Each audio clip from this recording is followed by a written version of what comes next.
नहमदुहु व नुसल्ली अला रसूलिहिल करीम अम्मा बाद बिस्मिल्लाहिर रहमानिर रहीम।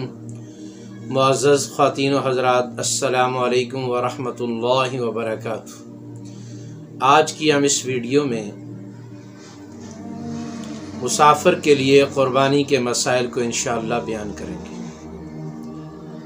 मैंने क़ुरबानी की शराइत में से 4 चीज़ें अर्ज़ की थी और उनमें से एक ये थी कि मुक़ीम हो, मुसाफिर न हो। इसका मतलब यह है कि शरअन मुसाफिर पर क़ुरबानी वाजिब नहीं है। क्यों? अल्लाह जल्ल जलालहू की ज़ात ने मुसाफिर को नमाज में कसर का हुक्म दिया। अल्लाह जल्ल जलालहू की ज़ात ने मुसाफिर को रोज़े में रुख्सत दी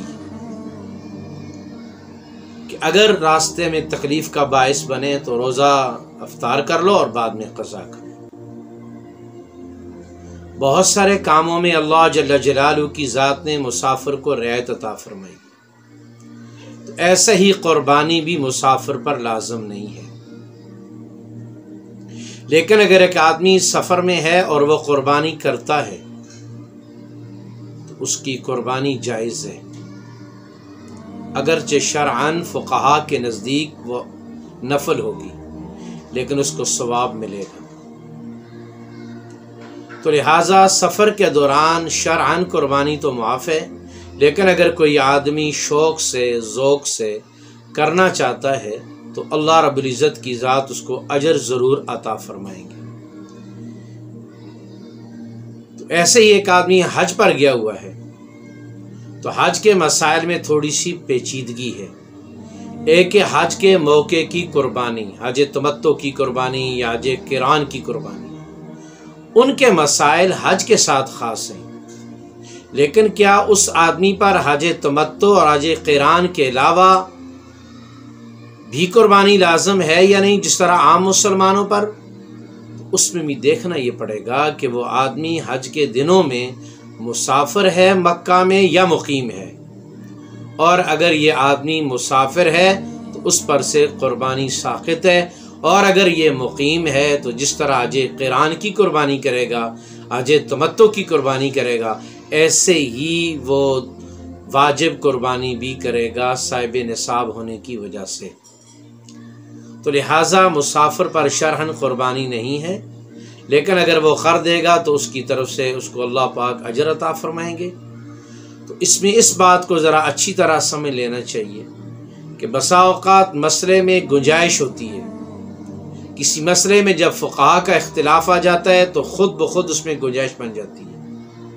अगर कोई करना चाहेगा तो वो अल्लाह के यहाँ अजर का मुस्तहिक होगा, अगर कोई नहीं करेगा तो वो अल्लाह के यहाँ गुनहगार नहीं होगा। बुनियादी मसला ये है कि इंसान हर मौके पर शरीयत के हुक्म को मालूम करे। अगर शरीयत किसी काम में रुख्सत अता कर रही है तो उसको रुख्सत से फ़ायदा उठाना चाहिए। अगर शरीयत कहीं किसी काम की पाबंद कर रही है तो उस मौके पर उस अमल की जो बरकतें हैं वो ज़रूर हासिल कर लेनी चाहिए, क्योंकि कोई भी ऐसा अमल नहीं कि जो करने के ऊपर अल्लाह की तरफ से उस पर रज़ा का, बरकतों का, खैरों का और रहमतों का वादा ना हो। तो रुख्सत हो तो रुख्सत से फ़ायदा उठा लो।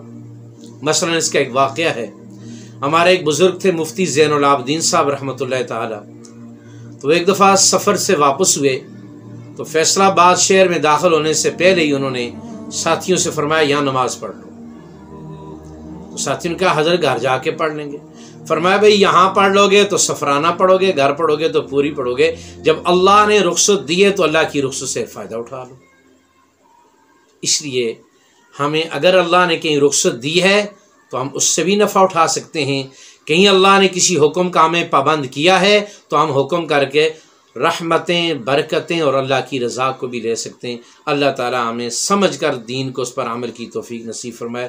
अस्सलामु अलैकुम व रहमतुल्लाहि व बरकातुहू।